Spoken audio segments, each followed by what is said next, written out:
నమస్కారం city news ముఖ్యాంశాలు.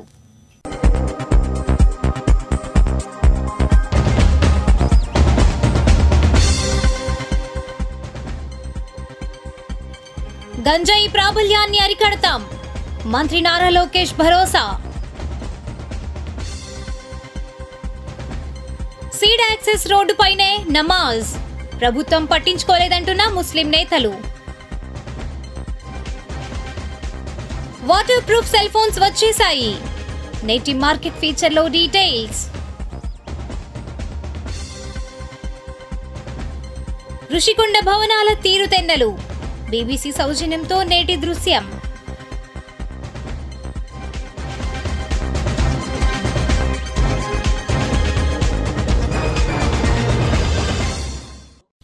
రాష్ట్రంలో గంజాయి విచ్చలవిడితనాన్ని అరికడతామని రాష్ట్ర ఐటీ మంత్రి నారా లోకేష్ హామీ ఇచ్చారు. వివరాలు ఇలా ఉన్నాయి. బక్రీద్ పర్వదినాన్ని పురస్కరించుకుని విద్యా ఐటీ శాఖ మంత్రి నారా లోకేష్ మంగళగిరి అంజుమనే హిమాయతుల్ ఇస్లాం ఈద్గాను సందర్శించారు. ముస్లిం సోదరులకు బక్రీద్ శుభాకాంక్షలు తెలిపిన యువనేత వారితో కలిసి ప్రత్యేక ప్రార్థనలో పాల్గొన్నారు. ఈద్గా వద్ద యువనేతకు ఘన స్వాగతం లభించింది. ఇస్లాంలో త్యాగం, దానగుణాలకు ప్రత్యేకమైన స్థానం ఉంది. ప్రవక్త ఇబ్రహీం మహోన్నత త్యాగాన్ని స్మరించుకుంటూ జరుపుకునే పండుగ ఈద్ అల్ అదా బక్రీద్ సమాన భావన పెంపొందిస్తోందని లోకేష్ అన్నారు. ప్రార్థన అనంతరం లోకేష్ ముస్లిం సోదరులను ఆప్యాయంగా పలకరించి అందరితో ఫోటోలు దిగారు. వారు లోకేష్ దృష్టికి పలు సమస్యలు తీసుకువచ్చారు. త్వరలోనే అన్ని సమస్యలు పరిష్కారానికి కృషి చేస్తారని లోకేష్ హామీ ఇచ్చారు. అనంతరం మీడియాతో మాట్లాడుతూ గంజాయి విక్రయాలను, విచ్చలవిడితనంను ప్రభుత్వం అరికడుతోందని అన్నారు. ఇంకా ఈ సమావేశంలో టీడీపీ నేతలు పోతినేని శ్రీనివాసరావు, నందం అబద్దయ్య, ఎండీ ఇబ్రహీం, షేక్ రియాజ్, అమీర్, జనసేన ఇన్ఛార్జ్ చిల్లపల్లి శ్రీనివాసరావు తదితరులు పాల్గొన్నారు. నేను గంజాయి విషయంలో కఠినంగా వ్యవహరించమని మంగళగిరి నియోజకవర్గంలో ఉన్న పోలీసు సిబ్బందికి నేను ఆదేశాలు జారీ చేశాను.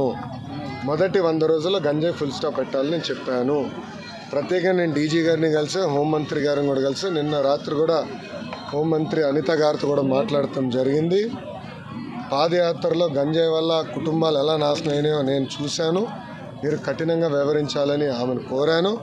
మేడం గారు కూడా సమీక్ష పెడతాన్నారు, సభ్యుతో రివ్యూ చేస్తా అన్నారు. ప్రజలందరూ చూస్తారు కదా, మొదటి 100 రోజులు గంజాయికి ఫుల్ స్టాప్ పెట్టే బాధ్యత తెలుగుదేశం, జనసేన, భారతీయ జనతా పార్టీ ప్రభుత్వం తీసుకుంటుంది. మంగళగిరి అభివృద్ధి మీద మీరు ఎలా కట్టుకోండి? మంగళగిరి అభివృద్ధి చాలా హామీలు ఇచ్చారు స్వామి. 10 రోజులు కూడా అవ్వలేదు స్వామి. అది కాదు, మీడియా మిత్రులందరూ వెళ్ళి 10 సంవత్సరాలుగా పనిచేసిన శాసనసభ్యుడిని అడగాలి ఏం చేశారు. 10 రోజులు అవన్నీ లోకేష్ని అడిగితే ఎట్లా ఉంటుంది స్వామి? నాకు 5 సంవత్సరాలు గెలిపించారు. ఫస్ట్ భూములు దశాబ్దాలుగా ప్రజలు నివసిస్తున్న భూముల్ని రెగ్యులరైజ్ చేసి శాశ్వత భూ హక్కు కల్పించాలి. మొదటిగా నేను హామీ ఇచ్చే దానికి కట్టుబడి ఉన్నా. డ్రైనేజ్, రోడ్లు ఏర్పాటు చేయాలని గతంలో నేను హామీ ఇచ్చాను, ఏర్పాటు చేస్తాము. ఇంతేకాకుండా స్వర్ణకారులకి ఇక్కడ గోల్డ్ క్లస్టర్ ఏర్పాటు చేస్తాను, హామీ కట్టుబడి ఉన్నా. దాదాపు ఒక 10 కీలకమైన హామీలు ఇచ్చిన వ్యక్తి మీ లోకేష్. తప్పనిసరిగా పద్ధతి ప్రకారం చేసుకుంటూ వెళ్తాను. ఇంకా శాసనసభ్యుడిగా ఇంకా మేము ప్రమాణ స్వీకారం చేయలేదు, అది ఈ వారం జరుగుతుంది. ఇంకా నేను రివ్యూలు చేయలేదు. ఎంటీఎంసీ కానివ్వండి, ఇతర ఎనర్జీ డిపార్ట్మెంట్ కానీ, వ్యవసాయ శాఖతో కానీ. రాయపూడి గ్రామంలో ముస్లిం సోదరులకు పండుగల దినాలలో ముస్లిం సోదరులందరూ కలిసి నమాజ్ చేయడానికి ఎన్నో సంవత్సరాల నుండి ప్రభుత్వాలకు అర్జీలు సమర్పించినా కూడా ఉపయోగం లేకుండా పోయింది. గత కొన్ని సంవత్సరాల నుండి పండుగ రోజులలో ముస్లిం సోదరులందరూ సీడ్ యాక్సెస్ రోడ్డుపైనే నమాజ్ చేయవలసి వస్తుందని ముస్లిం సోదరులు తెలిపారు.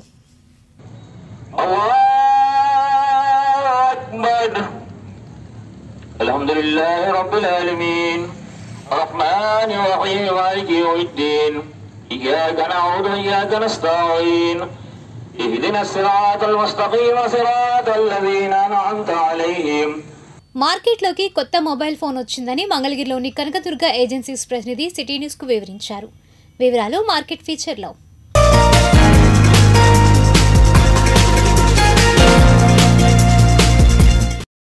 పైనుండి కింద పడినా పగలని, నీళ్లలో పడినా పాడవని సెల్ ఫోన్స్ను ఈ నెల 19న మార్కెట్లో ప్రవేశపెట్టనున్నారు. ఈ ఫోన్ ఖరీదు 25,000 నుండి 30,000 వరకు ఉందని విక్రేత అంటున్నారు. కెమెరా కూడా నాణ్యమైన, శక్తివంతమైనదని అంటున్నారు. మన ఒప్పోలో ప్రస్తుతం కొత్తగా లేటెస్ట్గా ఒప్పో F27 Pro Plus అని రేపు 19వ తారీఖు రిలీజ్ చేస్తున్నారు కొత్త మోడల్. ఇది ప్రీ బుక్ చేసుకున్న కస్టమర్కి మన షాప్ తరపు నుంచి ఫ్రీ గిఫ్ట్ ఒకటి వస్తుంది. అది కాకుండా మొదట బుక్ చేసుకున్నటువంటి 20వ తారీఖు లోపు 19వ తారీఖు లోపు కొనుక్కున్న కస్టమర్ ఎవరైనా ఉంటే వాళ్ళు ప్రీ బుక్ చేసుకుంటే వాళ్ళకి 6 నెలల పాటు యాక్సిడెంటల్ డ్యామేజ్ కవరేజ్ ఇన్సూరెన్స్ ఫ్రీగా ఇస్తారు. ప్లస్ ఈ ఫోన్ కాస్ట్ వచ్చేటప్పటికి 2 వేరియేషన్స్ ఉన్నాయి. పింక్ కలర్, బ్లూ కలర్ వస్తుంది. 8GB ర్యామ్ 128GBతో 28,000, 8GB ర్యామ్ 256GBతో 30,000 వస్తుంది. మన షాప్ తరపు నుంచి ఫ్రీ గిఫ్ట్ ప్రీ బుక్ చేసుకున్న ప్రతి కస్టమర్కి వస్తుంది. 19వ తారీఖు లాంచింగ్ రోజు కొనుక్కున్న కస్టమర్కి 6 మంత్స్ పాటు వాటర్ డ్యామేజ్ ఇన్సూరెన్స్ ఫ్రీగా ఇస్తాం. ఈ కొనుక్కున్న కస్టమర్స్ ఏదైనా 6 నెలల్లో ప్రాబ్లం వచ్చి సర్వీస్ సెంటర్కి తీసుకెళ్ళినట్టయితే ఫ్రీ ఆఫ్ కాస్ట్తో రిపేర్ చేసిస్తారు. అంతేకాకుండా ఈ ఫోన్లో స్పెషలైజేషన్ అంటే మార్కెట్లో చాలా రకాల ఫోన్లు ఉన్నాయి. ఇది కర్వేజ్ డిస్ప్లేతో వస్తుంది. 8GB RAM 128GB storage, 5000 battery, fast ఛార్జర్తో వస్తుంది. బ్యాక్ కెమెరా వచ్చేటప్పుడు ఇన్నోవేటివ్ కెమెరా, లేటెస్ట్ కెమెరా ఇచ్చారు. దీనిలో స్పెషలైజేషన్ ఏంటంటే 360 degrees ఆర్మర్డ్ బాడీ అని ఒక మెటీరియల్ వాడడం వలన ఈ ఫోన్ ఎంత హైట్ నుంచి పడినా సుమారు ఒక 8 అడుగులు 10 అడుగులు ఏ యాంగిల్లో పడినా సరే కూడా ఫోన్ రిపేర్ అనేది పగలటం అనేది ఉండదు. 90% వరకు ప్రొడక్షన్ ప్రూఫ్ కింద మనం కౌంట్ చేసుకోవచ్చు. ఇంకొకటి ఈ ఫోన్ మనం రాబోయే వర్షాకాలం కానీ వింటర్ కానీ ఏదైనా మనం వాడే టైంలో ఏదైనా సీజన్ అని కాదు, సీజనల్గా వచ్చేటువంటి ప్రాబ్లమ్స్ కూడా ఇందులో సొల్యూషన్ ఉంది. 30 నిమిషాల పాటు వర్షంలో మనం తడుస్తూ జర్నీ చేసిన ఫోన్ ఒకవేళ మనం మన పాకెట్లో పెట్టుకొని ఏదైనా యూజ్ చేసినప్పుడు వాషబుల్ అయినప్పుడు 30 నిమిషాల పాటు వాటర్లో ఉన్నా కూడా ఎటువంటి ప్రాబ్లం ఈ ఫోన్ రాదనమాట. దీంట్లో స్పెషల్ ఏంటంటే 360 degrees అంటే ఏ యాంగిల్లో ఎలా పడేసినా కూడా ఫోన్ డ్యామేజ్ అనేది ఉండదు. దీని మీద నుంచి ప్రజెంట్ ట్రయల్ ప్రకారం గవర్నమెంట్ మన ఒప్పో కంపెనీ వాళ్ళు ఏం చేశారంటే ట్రయల్ రన్ చేశారు. దీని మీద నుంచి కార్లు, బళ్ళు అలాంటివి ఏవైనా సరే ఈ డిస్ప్లే అనేది డ్యామేజ్ అవ్వలేదు. చూడండి ఒకసారి, బాగా టఫ్ అనమాట. వరల్డ్లోనే నెంబర్ 1 ఫోన్గా ఒప్పో వాళ్ళు మనకి పరిచయం చేస్తున్నారు రేపు 19వ తారీఖు.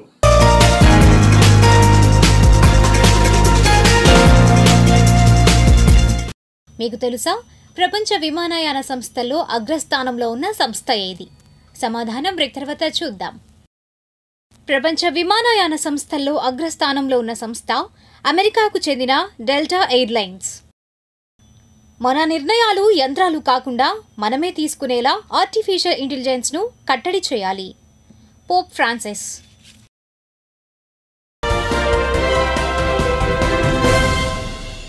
మంగళగిరి తాడేపల్లి నగరపాలక సంస్థ పరిధిలో తుళ్లూరు మండలంలోని ఎస్సీ బీసీ హాస్టల్స్లో దోమల నివారణకు మంగళగిరి మలేరియా సబ్ యూనిట్ ఆధ్వర్యాన మలాథియన్ పౌడర్ స్ప్రే చేశారు. ఈ కార్యక్రమంలో మలేరియా సబ్ యూనిట్ అధికారి ఏ శ్రీమన్నారాయణ, వెంకటేశ్వర్లు, సూపర్వైజర్లు సాగర్, సైదులు తదితరులు పాల్గొన్నారు. పెదవడ్లపూడి వై గార్డెన్లో సోమవారం ఉమ్మడి గుంటూరు జిల్లా సహకార సంఘంల యూనియన్ ఆధ్వర్యాన ఉమ్మడి గుంటూరు జిల్లా సహకార సంఘాల ఉద్యోగుల యూనియన్ మహాజన సభ జరిగింది. సభకు యూనియన్ గౌరవ అధ్యక్షులు రోసయ్య అధ్యక్షత వహించారు. ఈ కార్యక్రమంలో ఉమ్మడి గుంటూరు జిల్లా యూనియన్ అధ్యక్ష ప్రధాన కార్యదర్శులు జి వెంకటరెడ్డి, మువ్వా వెంకటేశ్వరరావు, యూనియన్ జిల్లా అధ్యక్షులు రాయల్ రమేష్, పల్నాడు జిల్లా అధ్యక్షులు కె నారాయణ, ప్రధాన కార్యదర్శి ఏ శ్రీనివాసరావు, తెనాలి డివిజన్ అధ్యక్షులు షేక్ బాషా, యూనియన్ నాయకులు సాంబి శివారెడ్డి తదితరులు పాల్గొన్నారు.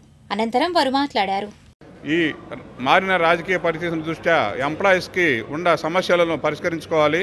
మరి వాళ్ళ డిమాండ్ కానీ ఎన్ని కానీ ఉద్యోగస్తుల యొక్క సమస్యలను పరిష్కరించుకోవడానికి భవిష్యత్ కార్యాచరణ ఏం చేయాలి, అలాగే కొత్త కార్యవర్గాలను ఎన్నుకొని వాళ్ళు ఎలా పోరాటం చేయాలి, మరి మనం గవర్నమెంట్తో పోరాడాలంటే ఏ నాయకత్వంలో ఉండి పోరాడాలి, ఏ యూనియన్ కింద మనం అఫిలియేటెడ్ అయితే అఫిలియేటెడ్ ద్వారా మన సమస్యలు పరిష్కారం అవుతాయో అఫిలియేటెడ్కి పోవడానికి ఈ యొక్క యూనియన్ సమావేశం ఈరోజు ఏర్పాటు చేసుకోవడం జరిగింది. ఈరోజు ఈ లంచ్ బ్రేక్ తర్వాత మళ్ళీ సమావేశం అయ్యి నూతన కార్యవర్గాన్ని ఎన్నుకొని గవర్నమెంట్ దగ్గర పోయి మన రిప్రజెంటేషన్స్ ఇచ్చి మన కోరికలు తీసుకోవడానికి యూనిటీగా అందరం కలిసి పనిచేస్తామని తెలియజేసుకున్నాం. ఈరోజు రాష్ట్ర నాయకత్వంగా మేము కూడా ఇక్కడ అటెండ్ అవ్వడం జరిగింది. గత ప్రభుత్వంలో కొన్ని మా సమస్యలు పరిష్కారం కాని సమస్యలు మరి నూతన గవర్నమెంట్ వచ్చింది కాబట్టి ఈరోజు మిగిలిపోయిన మా పిఆర్సీ కానీ 2 పిఆర్సీలు రావాలి, అదేవిధంగా డ్యూటీలో ఉన్నటువంటి పొద్దులు రద్దు చేయాలని చెప్పి తర్వాత 2019 తర్వాత జాయిన్ అయినటువంటి ఉద్యోగుల్ని రెగ్యులర్ చేయాలని చెప్పి అనేక సమస్యలు పెండింగ్లో ఉన్నాయి. ఈ సమస్యలన్నింటినీ కూడా మళ్ళీ నూతన గవర్నమెంట్ దృష్టికి తీసుకెళ్ళి మా సమస్యల్ని పరిష్కరించే విధంగా నడవాలని చెప్పి ఈరోజు కార్యాచరణ తయారు చేయాలని చెప్పి నిర్ణయించుకున్నాం. పిఆర్సీ కూడా కంపల్సరీగా అమలు చేయాలి. ఎందుకంటే ఎన్నో సంవత్సరాల నుంచి మేము ఎదురు చూస్తున్నాం ఈ పిఆర్సీ గురించి. మేము గ్రౌండ్ లెవెల్లో ప్రజలకి అంటే రైతులకి ఎంత సేవ చేస్తున్నాం ప్రభుత్వంలో ఉన్న వాళ్ళు మొత్తానికి తెలుసు. గ్రౌండ్ లెవెల్లో మేము చేసే కార్యక్రమాలు, మేము చేసే పనులు యాక్చువల్గా చెప్పాలంటే ఏ కమర్షియల్ బ్యాంక్ కూడా చేయట్లేదు. మేము ప్రతి రైతు ఇంటికి వెళ్ళి ప్రతి లోనింగ్ విషయంలో వాళ్ళకి చాలా చేతోటుగా ఉంటున్నాము. మమ్మల్ని ఒక్కసారి ఈ ప్రభుత్వం పట్టించుకుంటుందని ఈ సభాముఖంగా ఆ ప్రభుత్వాన్ని విన్నపించుకుంటూ. సత్యసాయి జిల్లా పుట్టపర్తిలో ఏపీ పద్మశాలి సంఘం రాష్ట్ర కార్యవర్గ సమావేశం జరిగింది. ఈ మేరకు మంగళగిరికి చెందిన సీనియర్ నేత మునగపాటి వెంకటేశ్వరరావును అధ్యక్షునిగా ఎన్నుకున్నారు. ఈ సందర్భంగా ఆయన సోమవారం సిటీ న్యూస్తో మాట్లాడారు. మరి మాకు సంబంధించిన పద్మశాలి సంఘాల్లో ఎక్కడెక్కడ పద్మశాలి ఉన్నారని తిరిగి ఆ సంఘాలని బలోపేతం చేసి అదేవిధంగా రాజ్యాధికారం దిశగా ఆ ఏరియాలో మున్సిపాలిటీ పంచాయతీలు అన్నిటిలో కూడా మరి ఆ స్థానాల్లో గెలిపించుకుంటూ పద్మశాలి సంఘాన్ని బలోపేతం చేయడమే మా లక్ష్యం.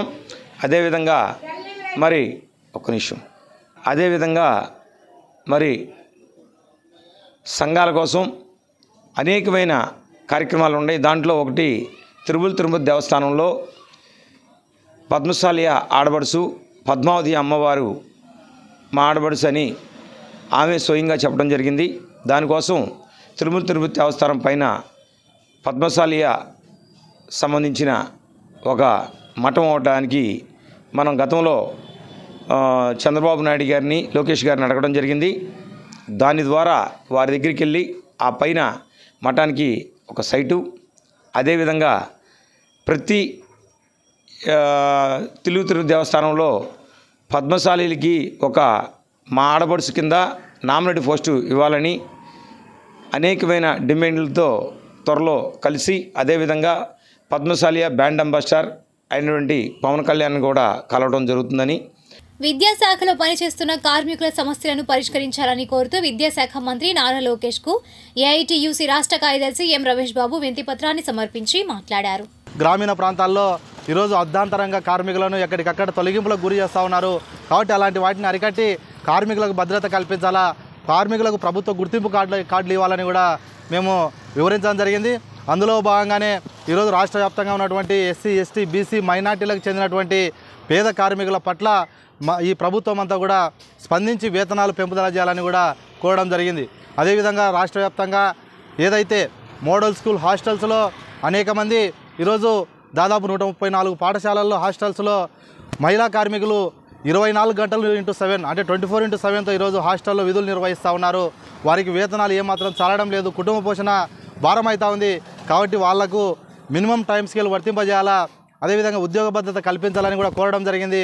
అందులో పనిచేస్తున్నటువంటి ఎవరైతే అవుట్సోర్సింగ్ ఆఫ్కాస్ట్ కార్మికులు ఉన్నారో వారిని కాంట్రాక్ట్ పరిధిలోకి తీసుకొని రావాలా, అదేవిధంగా డైలీ వేజ్ కార్మికులను కూడా వారికి ఉద్యోగ భద్రత కల్పించి వారికి వేతనాలు పెంపుదల చేయాలని కూడా ఈ సందర్భంగా తెలియజేయడం జరిగింది.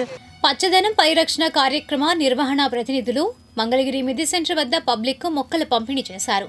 ఈ కార్యక్రమంలో డాక్టర్ ఆకురాతి కోదండరామయ్య, గోలీ నరసింహరావు, సయ్యద్ మహబూబ్ సుబానీ తదితరులు పాల్గొన్నారు. ఈ కార్యక్రమం పట్ల పలువురు హర్షం వ్యక్తం చేశారు. ఇప్పుడు కాసేపు ప్రకటనలు.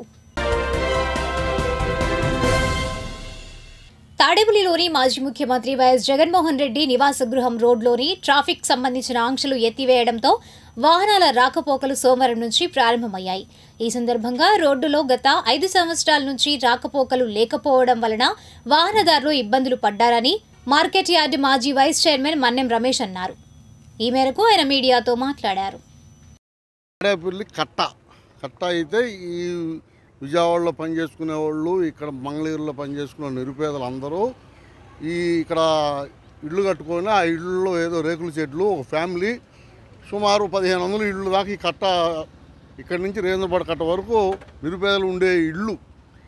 దాన్ని ఈ జగన్మోహన్ రెడ్డి గారు ఇళ్ళు కట్టుకోవడం వల్ల ఇదంతా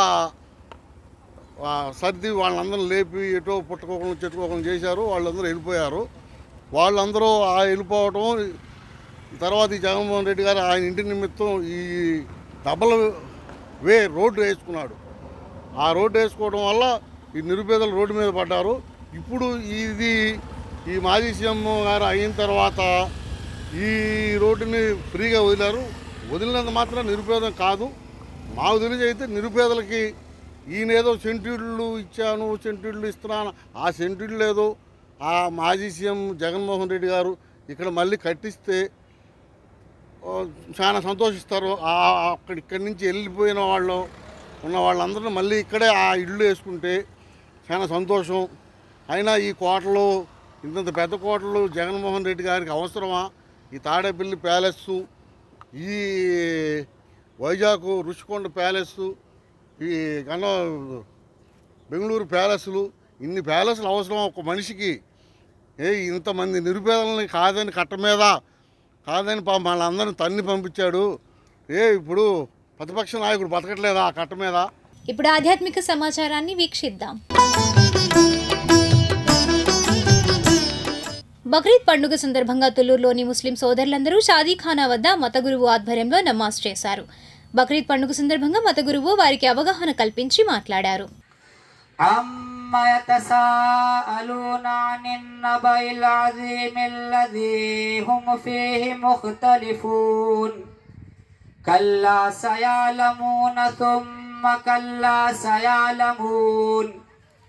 ألم نجعل الأرض مهادا والجبال أوتادا وخلقناكم أزواجا.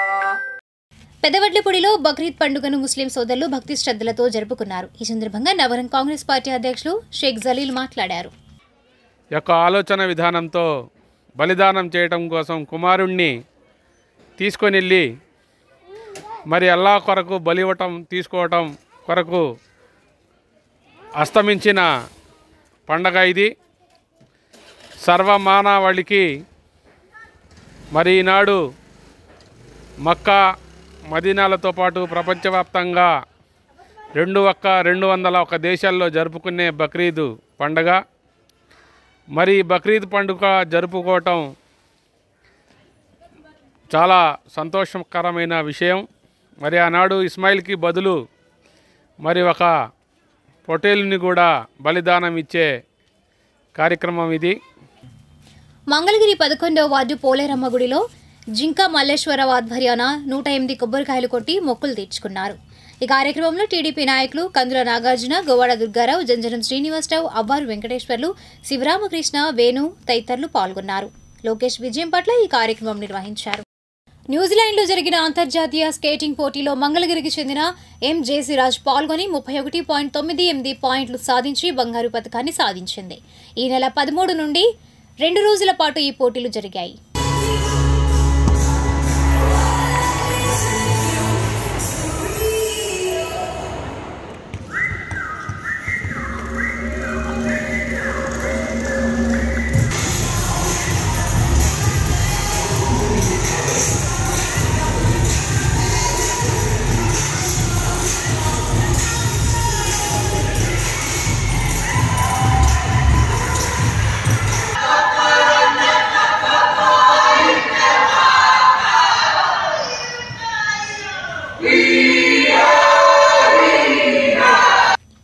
ఇప్పుడు కాసేపు ప్రకటనలు. ఏపీలో మద్యం పాలసీపై నూతన విధానాన్ని రూపొందించే ఆలోచనలో కొత్త ప్రభుత్వం ఉంది.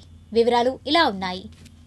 ఏపీలో కొత్త ప్రభుత్వం కీలక నిర్ణయాలు తీసుకుంటుంది. గత ప్రభుత్వ హయాంలో వివాదాస్పదంగా మారిన లిక్కర్ పాలసీని రద్దు చేయాలని తాజా ప్రభుత్వం నిర్ణయించింది. కొత్త పాలసీ అమలుతో పాటుగా పాత బ్రాండ్లను అందుబాటులోకి తెస్తోంది. గత 5 ఏళ్లలో మద్యం అమ్మకాలు, కొనుగోళ్లపై శ్వేతపత్రాలు విడుదల చేసేందుకు చంద్రబాబు ప్రభుత్వం సన్నద్ధమవుతోంది. మంత్రివర్గ సమావేశంలో మద్యం పాలసీకి సంబంధించి ఆమోద ముద్ర వేయనున్నారు. జూలై 1 నుంచి కొత్త పాలసీ అమలు దిశగా ప్రభుత్వం కసరత్తు చేస్తోంది. గత 5 ఏళ్లుగా మద్యం అమ్మకాలు, బ్రాండ్లు, కొనుగోళ్లపై సమగ్ర నివేదిక సిద్ధం చేయాలంటూ ఎక్సైజ్ శాఖను ఏపీ సర్కార్ ఆదేశించింది. వైసీపీ హయాంలో అనుసరించిన మద్యం విధానంలో భారీగా అవినీతి జరిగిందని, వేల కోట్ల స్కామ్ జరిగిందని టీడీపీ నేతలు ఆరోపిస్తున్నారు. నాసిరకం మద్యం మాత్రమే విక్రయించి కోట్ల రూపాయలు కొల్లగొట్టారని, ప్రజల ఆరోగ్యంతో ఆడుకున్నారంటూ ఆరోపించిన చంద్రబాబు నాణ్యమైన మద్యం తక్కువ ధరలకు అందిస్తామని ఎన్నికల ప్రచారంలో హామీ ఇచ్చారు. ఇక ఇప్పుడు ఈ దిశగా అడుగులు పడుతున్నాయి. వైసీపీ హయాంలో ఉద్దేశపూర్వకంగా బ్రాండెడ్ మద్యం లేకుండా చేయడమే కాకుండా అస్మదీయుల డిస్టరీలలో తయారైన మద్యం విక్రయానికే ఎక్కువగా ప్రాధాన్యం ఇచ్చారని అనుమానిస్తున్నారు. ఏపీ బేవర్జీస్ మాజీ ఎండీ వాసుదేవరెడ్డి ఇంట్లో చేసిన సోదాలోనూ కొన్ని కీలక ఆధారాలు లభించినట్లుగా తెలుస్తోంది. గత 5 ఏళ్లలో ఏపీలో 1,24,312 కోట్ల రూపాయల మద్యం విక్రయాలు జరిగినట్లు ఒక అంచనా. అందులో గత ఆర్థిక సంవత్సరంలోనే 30,078 కోట్ల సేల్స్ జరిగినట్లు తెలుస్తోంది. ప్రస్తుతం నెలకు 2,506 కోట్ల రూపాయల మద్యం అమ్మకాలు జరుగుతున్నట్లుగా ఎక్సైజ్ శాఖ అంచనా వేస్తోంది. టీడీపీ హయాంలో 2014 నుంచి 2019 మధ్య 75,284 కోట్ల లిక్కర్ విక్రయాలు జరిగినట్లుగా ఎక్సైజ్ శాఖ డేటా ద్వారా తెలుస్తోంది.